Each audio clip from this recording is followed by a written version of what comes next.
Já, við vorum svolítið í síðustu viku að ræða svona kynusla. Ég fekk hérna fólk af alls konar kynum til þess að ræða kyn og svo kom hún Auður Styrkardóttir og sagði okkur frá Þuríði formanni sem var kona sem gekk í karlmannsbúningi. Og í því samtali kom fram að Guðrún Sveinbjarnardóttir, dóttir Sveinbjarnar Egilssonar á Bessastöðum, systir eða bróðir Benedikt Gröndal. Þar var skemmtileg svona kynusla-saga sem að Soffía Auður Birgisdóttir hefði týnt saman og skrifað greinum og þú ert hingað komin. Já. Þetta er svo skemmtilegt efni að við viljum halda áfram. Já, skemmtilegt eða sorglegt eða áhugavert. Það er svona eftir því hvernig málin lágu sem við vitum ekki alveg. Herðu, þú ég rekna með að þeir sem að hlusta okkur, að þau sem hlusta okkur, að þau viti ekki mikið þessa Guðrúnu Sveinbjarnardóttur, þannig að þú voru að segja okkur þannig. Já, sko, ég komst á snoðir hana Guðrúnu þegar ég var að lesa Málfríði Einarsdóttur, sem er einn skemmtilegasti rithöfundur á Íslandi. Já. Ég las klausuna sem fyrir helgi. Já. Þegar ég var að boða að ég myndi að þú kæmir. Já. Það las ég þessa klausu. Já. Þetta er klausa Guðrúnu í bók Málfríðar Ási Dagrana. Málfríður er þar að segja frá heimsókn sinni til Sigurðar Nordal og Ólafar. Og það er líka mjög fyndin frásögn öll og hún segist nú ekki muna eftir mörgu þar á heimilinu nema gonginu sem var notað til að kalla fólk að borðum og svo útsaumsmynd með mjög fallegum litum samanstiltum. En mynd þá hafði saumað Guðrún Sveinbjarnardóttir, dóttir og svo kemur innan sviga sonur Sveinbjarnar Egilssonar. En hún varð fyrir því óláni, skrifar Málfríður, að kynferði hennar var rangt skilgreint við fæðingu og hlaut hún að búa við það alla ævi, segir Málfríður, og maður að nafni Þórður bað hennar og hún ráðlagði honum frá því að giftast sér en það var þó úr hjónabandinu líklega þeim til nokkurs meins eins og hún segir en svo bætir hún við það sem er náttúrulega einna athyglisverðast að Þórður sem að Guðrún giftist, hann var prestur í Otradal og hjónabandi var reyndar mjög erfitt og endaði með því að Guðrún hljóp frá honum eins og sagt er en Málfríður skrifar sem sagt vinnukona á prestssetrinu í Otradal kenndi prestfrúnni barn og gat hún ekki borið það af sér og þetta er náttúrulega sko mjög skrítið gerði prestfrúin Guðrún Sveinbjarnardóttir vinnukona á bænum ólétta og hvað þýðir það? Þannig að þetta var svona kveikjan af því að ég fór að grafast fyrir Guðrúnu og skoða alla mögulegar heimildir og það var nú ekki auðvelt en það hjálpaði þó að hún er komin af þessari frægu fjölskyldu. Við eigum náttúrulega heilmikið til Sveinbjörn Egilsson og alls konar bréfaskipti og svo það sem kannski hjálpaði einna mest var það að Jón Árnason, þjóðsagnafræðingur, hann var heimilsfastur á þessu heimili í 10 ár og það eru til heilmikið bréfasamskipti á milli hans og systkinanna. Nú kannski ekki á milli hans og Guðrúnar því miður, en það sem ég líka uppgötaði þegar ég fór að grúska í þessu, þá uppgötaði ég að Sveinbjörn Egilsson og Helga Benediktsdóttir áttu 5 dætur. Ég hafði aldrei heyrt á þær minnst, ekki nema Þuríði Kúld sem var fræg kona í Stykkishólmi, elsta dóttirinn, en ég vissi alveg hellingum synina 3, náttúrulega ekki síst Benedikt Gröndal en svo var Egill Egilsson kaupmaður í Stykkishólmi og Þorsteinn kaupmaður í Hafnarfirði og þannig að þeir voru svona þekkt stærð en systurnar voru algjörlega í skugganum þannig að þegar ég fór að skoða málið nánar þá koma kom í ljós að allar þessar systur áttu sér mjög áhugaverðar og í flestum tilvikum mjög sorglegar sögur og þannig að þetta var ég að grafa upp og rannsaka í nokkur ár og skrifaði þessa grein í ritið Guðrúnu hélt síðan fyrirlestur svona þær allar í Bessastaðakirkju fyrir nokkrum árum og hef haldið fyrirlestur yngstu systurina og svona markmið mitt kannski að svona með tímanum að skrifa bók þessar systur af því þær varpa svo merkilegu ljósi á kvennasögu hver eins og þar koma inn í sko alls konar málefni sem varða konur til dæmis barnadauði sem var geysilegur á þessum tíma og Þuríður Kuld misti 10 börn og sko á barsaldri og 2 komust upp og dóttir hennar sem komst upp dó svo á barsförum 24 ára. Það var 1 sonur eftir. Það gera allt fyrir hann, mokað undir hann, seldar í jarðir til að kosta hann til náms í Kaupmannahöfn. Þetta var mjög rík fjölskylda. Hann varð auðnuleysing í Kaupmannahöfn, hann lauk aldrei námi, hann endaði sem útigangsmaður á Íslandi og dó úr drykkjuskap. Þú veist, það eru alls konar svona sögur í kringum þessar systur. Heimilsofbeldi á einum stað og ýmislegt sem maður verður vísari í sendibréfunum. En þetta náttúrulega efni sem verður að fara vel með og sína virðingu. En þú hefur ekki upp augu þegar þú last Guðrúnu. Já. Varstu búin að þýða Orlando eða? Ég var að þýða Orlando á sama tíma og það sem aðalpersónan skiptir kyn? Það sem aðalpersónan skiptir kyn, þannig ég fletta aðeins Orlando inn í greinina sem ég skrifa. En á þessum, sko þar sem að ég svona leiði líkum að í greininni að Guðrún hafi hugsanlega verið intersex. Og þegar að greinin mín kemur út 2017, þá vissum ég fáir hvað intersex var. Og ég var að segja fólki frá þessu og þeir bara horfðu á mig eins og ég væri eitthvað biluð og sagði, þetta ekki til, sko. Hvaða rugl þetta? En það sem að til dæmis einn intersex möguleiki að barn líti út eins og stúlka þegar það fæðist og kannski fram að kynþroska aldrei, þá allt í einu gerist eitthvað og kemur í ljósa viðkomandi frekar karlmaður og það Þú telur líklegast að þannig hafi það verið með Guðrúnu? Já, ef að það rétt að hún hafi gert konu ólíta, þá tel ég það líklegast af því að það möguleiki en við getum ekkert fullyrt það, við vitum ekkert það og ég svona kem með ýmsar vangaveltur hvað þetta hefur verið, en það margt í sögu Guðrúnar sem að sko bendir til að hún hafi verið hinsegin að einhverju leyti, til dæmis eftir hún fer frá eiginmanni sínum, að þá á hún í 15 ára sambandi við aðra konu sem að flytur með henni úr Arnarfirðinum og til Stykkishólms eða fyrst til Þingvalla í Helgavarsveit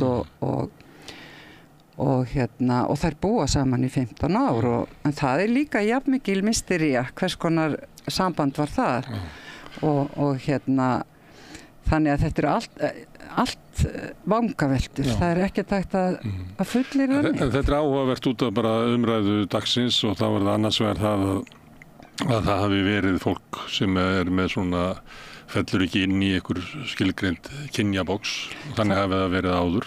En svo var það líka að skoða það hvernig sá samtími tók á slíku. Ég spurði hana Auði í Styrkjusdóttur hvort að það hafi verið svona meiri þröngsýni og svona, var svona að spyrja út úr nútímanum sem haldin mikill í framfara trú að það sé allt þessu miðsýnni og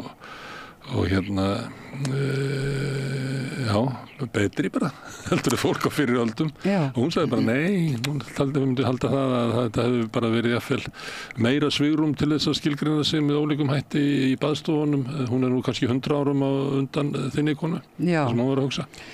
Guðrún fædd 1831.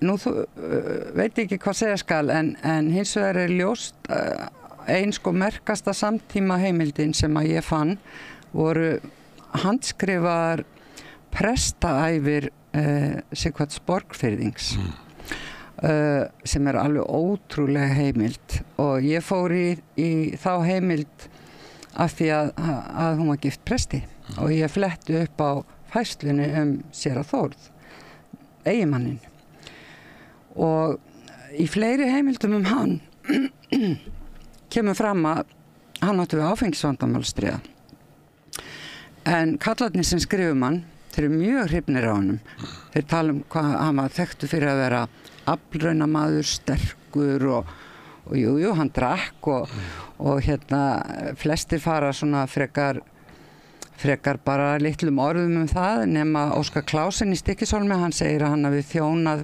Brjánslæk síðustu álin með harmkvælum vegna drykkjuskapar Drykkjumenn fá oft svona góðar einkunnir svipað á þeir sem deyja ungir það er oft láti með það að hæfileikana sem að síðan drukknuðu í drykkjunni En Sighvatur Borgfirðingur hann skrifar færslu Þórð þar sem að hann frekar jákvæður gagnvart Þórði, hafi verið heljarmenni og allt þetta en hann var giftur Guðrúnu Sveinbjarnardóttur og hann fer svo slæmum orðum hana að það er ótrúlegt að lesa og meðal annars segir hann þeim hafi nú ekki verið barnaauðið og því var það trú mann að Guðrún hafi ekki verið gerð eins og aðra konur og svo framvegis en hún var kölluð graðagudda segir hann og hvað þýðir það á þessum tíma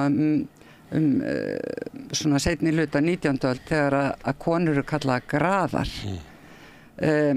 við vitum það kannski ekki nákvæmlega en örugglega hefur það eitthvað með kynferðismál að gera og ef að prestfrúin var gröð að hverju beindist þar þú veist, það er enga sögur til að hún hafi haldið framhjá honum með kallmönnum eða neitt svoleiðis þannig að það er svona fleira í heimildunum sem að svona gefur í skyn að hún hafi ekki verið eins og aðra konur og svona verið að ýja að svona hlutum sko.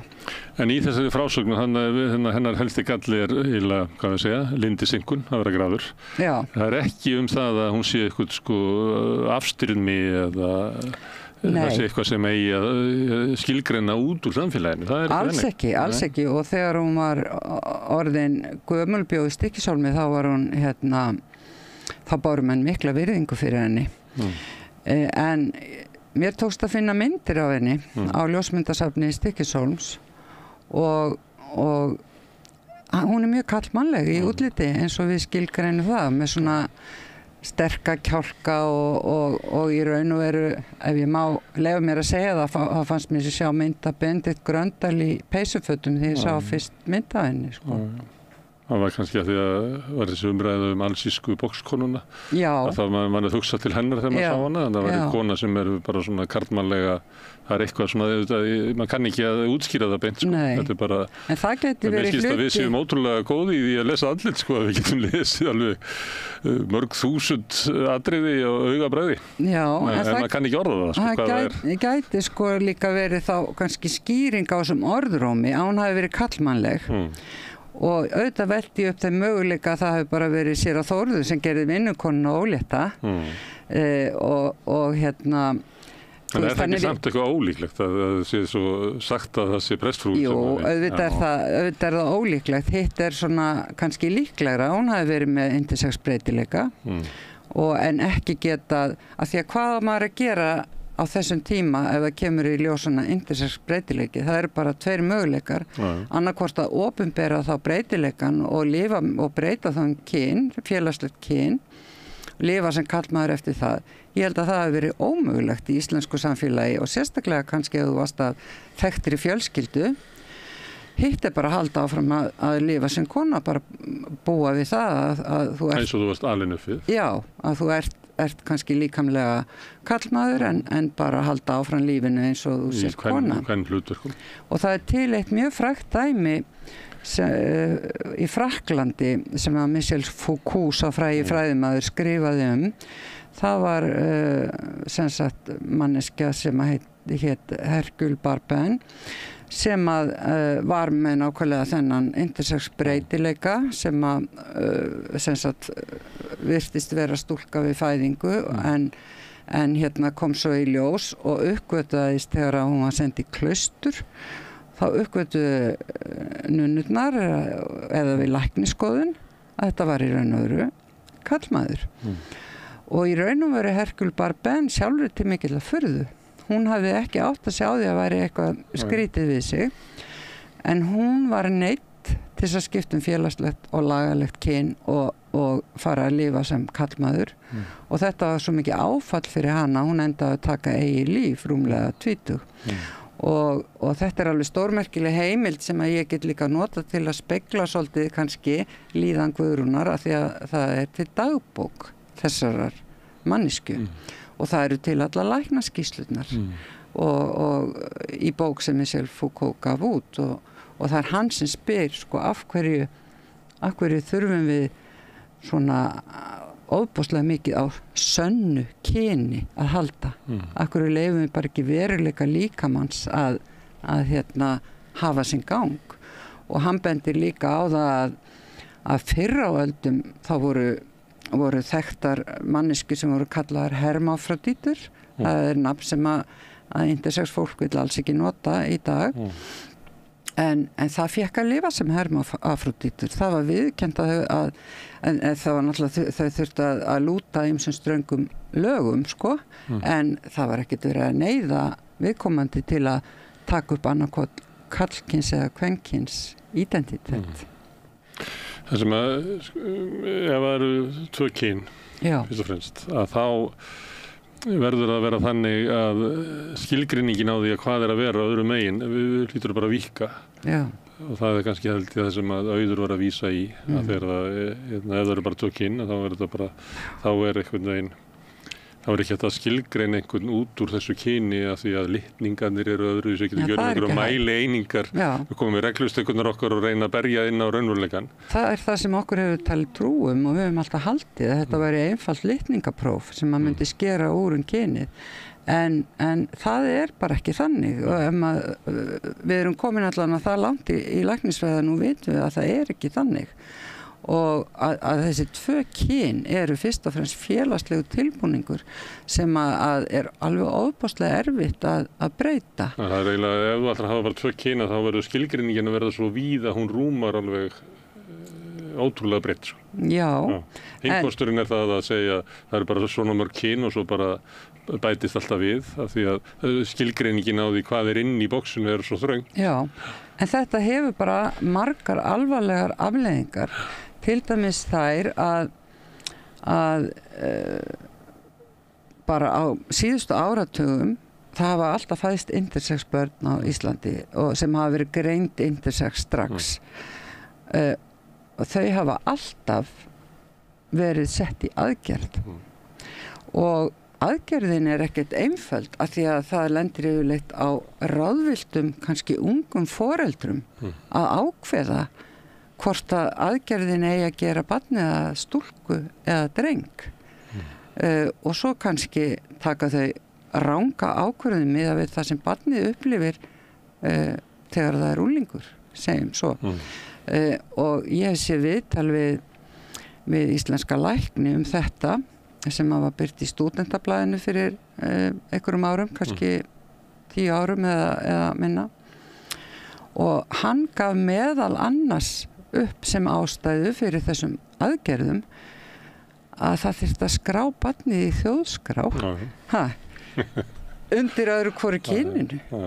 Þá er það svo reglustökunar og rammin er svo mikilvægt að það bara þarf að þröngva lífinu í þetta. Það þarf að þröngva því og það eru til ótal vitnisburðir intersex fólk sko hvað þessar aðgerðir sem hafa verið gerðar á öllum aldri hafa leitt til mikil sársauka andlegs og líkamslegs. Þú veist, af hverju getum við ekki þolað að einhver manneskja sé þarna á rófinu, sko.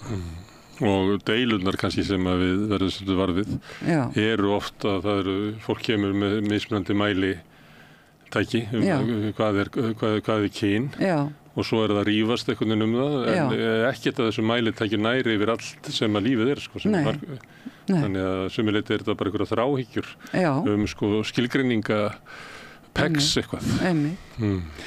En ef við farum nútíman þarna aftur til, hvað það 1830 Hún fædd 1831 hún deyr 1916 í þessar raunveruleika sem varst að lýsa áðan að þá líklegt að það hefði verið framkvæmt á henni aðgerð og ef hún hefði verið fædd í dag henni breytt í karl eða við sjáum ekki alveg ef að það hefði verið máli hún hefði verið 1-6 þá hefði það verið gert en sko Guðrúnu Sveinbjarnardóttir virtist samt ekkert líða illa í sínu skinni þar að segja þegar hún bjó á efri árum í Stykkishólmi hún ekki niðurbrotin persóna alls ekki hún mjög sterkur karakter hún þú veist stendur fyrir húsbyggingum hún hefur lánstraust, hún kennari hún mjög góð handavinnukona hún fær 2 sinnum verðlaun á innsýningum í Reykjavík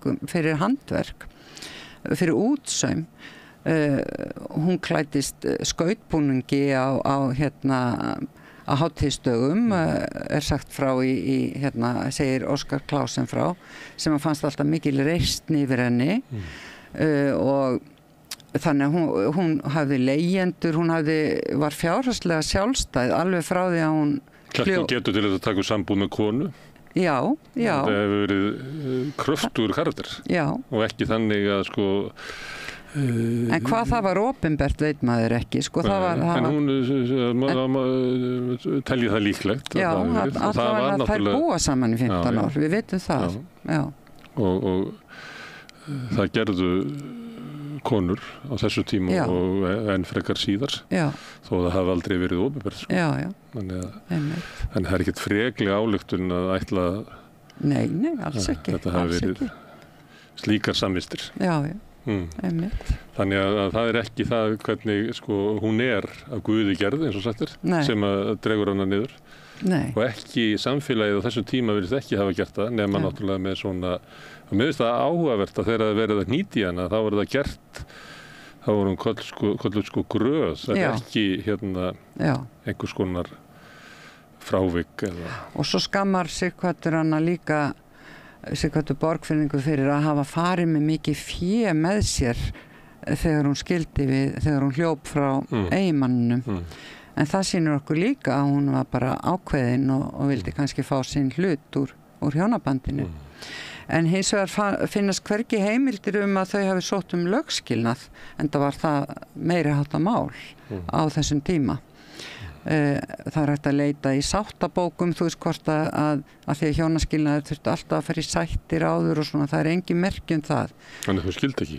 Hún skildi ekki, nei og þegar að séra Þórður dó út drykkjuskap væntanlega að þá fekk hún í einhver ár eknabætur Það líklega ekkert eftir hann hefur verið að drekka allt út Já, það hugsa ég En þú ert sérfræðingur í svona kynusla eftir að hafa þýtt Orlando og eftir að hafa verið að skrifa þetta Já, ég myndi ekki segja að vera sérfræðingur en ég hef kynnt mér það alveg eins og ég mögulega get En mér langaði svona bara Og ég ætla líka að segja eitt að því þú varst að tala meðal hans við Kitty Anderson að hún lasið yfir fyrir mig greinina og svona var mér ráðgjafi í skrifum intersex En það var kannski ekki rétt hjá mér að segja að vera svona sérfræðingur en ég langaði að spyrja þig bara þessa umræðu sem og það er svona meiri hiti í umræðu svona öll transmál núna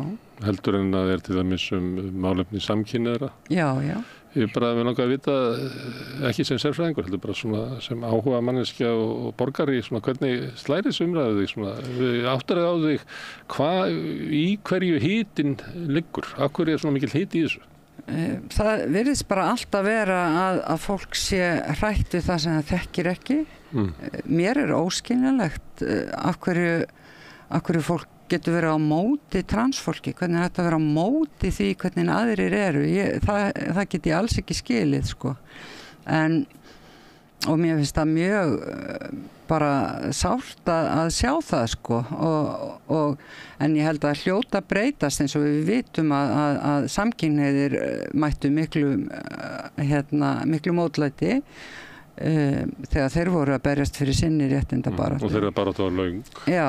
Við gleymum því kannski í stundum. Já, en það var ég hérna í Reykjavík á hinsegin bókmenntaþingi og þar var alls konar áhugaverð umræða og það sem kannski snertir mig mest í þessari umræðu, það spurningin það hver hefur leyfi til að tala transfólk. Má ég sem gagnkynhneigð sískona, má ég skrifa Guðrúnu sem eða má ég skrifa transfólk? Þú getur skilgreint það sjálf, þá spyr ég þig bara á móti, máttu skrifa þetta? Sko mér finnst það, en það nefnilega ekki allir á því. Nei, það alltaf þannig sko. Já.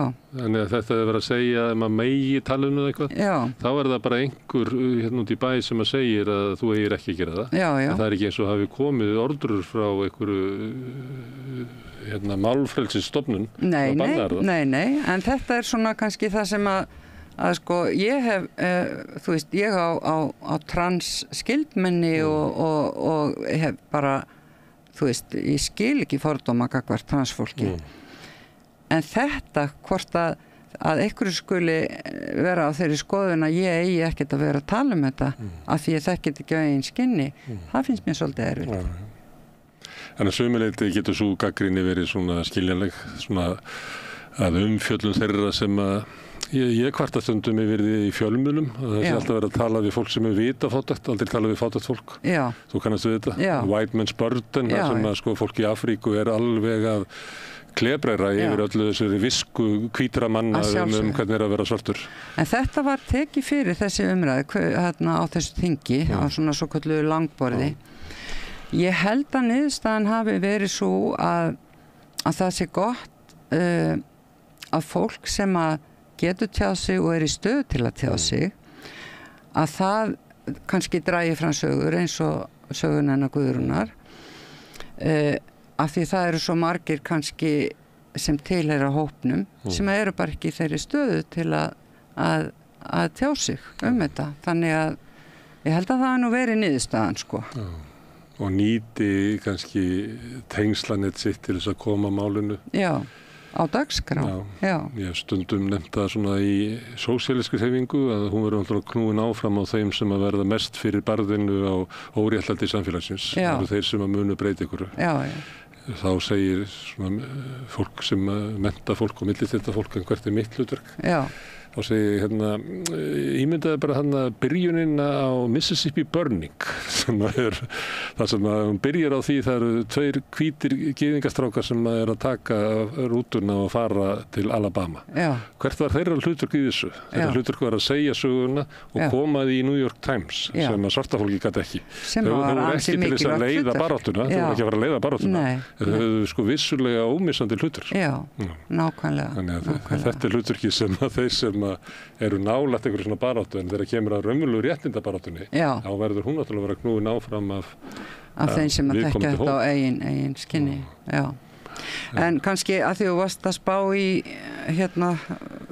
svona kynusla að fyrra öldum þá náttúrulega hef ég rekist á fleiri dæmi og það til dæmis einn frægur sagnaþáttur eftir Tómas Guðmundsson og Sverrir Kristjánsson sem að eða í þeirra safni sem að hefur yfirskriftina Guðrún Kallmaður og henni hefur stundu verið ruglað saman, það önnur kona, Guðrún var nú algengasta og algengasta kvenmannsnafn á Íslandi en það var einmitt, hún var kölluð karlmaður að því hún var karlmannleg, að því hún gekk í karlmannsstörf, einmitt var sjómaður og þótti mikil sterk, já mikil karlmenni og þetta mjög skemmtilegur sagnaþáttur og meðal annars sagt frá því að faðir hennar, hann átti nokkur lausalegsbörn, hann gekkst við þeim öllum nema henni, hann vildi alls ekki gangast við henni, samt var hún eins og snýtt út í nösinu á honum hvað útliti og atgerfi snerti en þá var þetta viðurnefni sko og ég hugsa að margar konur hafi fengið þetta viðurnefni bara ef þær voru ekki nógu kvenlegar sko. Það er ekkert með kannski líkamsgerðir að gera sko. Já, eins og kallanir sko. Já, var einhver kallað nonni píka og svona. Já, ef það voru kvenlegir eða eitthvað það sko. Já. Eða bara mjóróma eða eitthvað sko. Já, nákvæmlega. Og þá var inn í því felst eins og sé eitthvað svona hugmyndum, eitthvað svona kvarða eitthvað. Já. Að við ferðumst frá því að vera sko ultrakonur yfir ultrakarlar og erum eitthvað stráð í bíli sem ég held að sé nú kannski ekki kvarðið sem að virkar. Nei. En hann er víða í menningunni svona, hann það, já.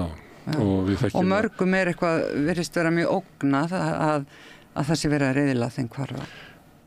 Já, sem þannig að kynhlutverk, að þau séu svona eitthvað grundvallaratriði, að þegar það einhver uslar því til, alveg bara þegar konur komu fram í kvennabaráttunni og afþökkuðu það hlutverk sem að þeim var falið og vildu gegn einhver öðru hlutverki, að þá komur sér stormur, að sama þegar samkynniði koma fram og raskaði þessu og þá kemur stormur og núna kemur transfólki fram og þá aftur stormur, þannig þá það, kannski ættum við að skoða það sko hvers vegna sko hlutverkið svona mikilvægt sem kannski hægt að skilja það einkanlega en samfélagslega hvernig sko samfélagið sér mig að ég myndi ætla það að það sé það sem að fólk finnst eins og að það sé alltaf farið til fjandans eða á að raska kynjónum. Nákvæmlega. Það er bara staðreynd. En þeir sem eru sko róttakastir í fræðimenn í kynusla fræðum eins og hinn ameríska Judith Butler sem er mjög þekkt, að hún segir bara fullum fetum sko, við vitum að kyngerfir er gerfi, það er tilbúningur sem að það er bara ákveðið drag sjá sko, en hið líffræðilega kyn er líka tilbúningur. Hún heldur því alveg fullum fetum fram að það að líffræðilega kynið sé sem sagt bara stúlka, drengur, það er bara jafn mikill tilbúningur. Það er svo mikill breytileiki sem að læknisfræðin veitum og er svona smá saman að komast upp á yfirborðið. Já, það líffræðilega þá endum við ekki í tveimur boxum. Já. En svo náttúrulega eru kynið svo þrungin hugtök að þetta er stúlka og það er ekkert smáræði sem að fylgir því. Það er miklu meira heldur en eitthvað svona líffræðileg. Já, nákvæmlega. Það er gaman að tala um þessi mál og gaman að lifa tíma þar sem að þessi mál eru upp á borðum í umræðinni. Já, og þeir sem vilja lesa greinina mín Guðrúnu þegar hún er í ritinu, tímariti Hugvísindastofnunar frá 2017 og hægt að bara googla titilinn Hið sanna kyn eða veruleiki líkamanns. Sofía Auður, kæra þakki fyrir að koma hingað. Takk. Og við ætlum að halda áfram við Rauðaborðið að reyna að skilja þetta samfélag, söguna, heiminn og okkur sjálf. Næsti kafli eftir augnablik. Þarftu að tala borgarfulltrúa. Borgarfulltrúar Sósíalistaflokksins eru með viðtalstíma alla mánudaga klukkan 13:30 til 14:30. Það þarf ekkert að bóka tíma, endilega kíkjum við í Bólholt 6, 105 Reykjavík.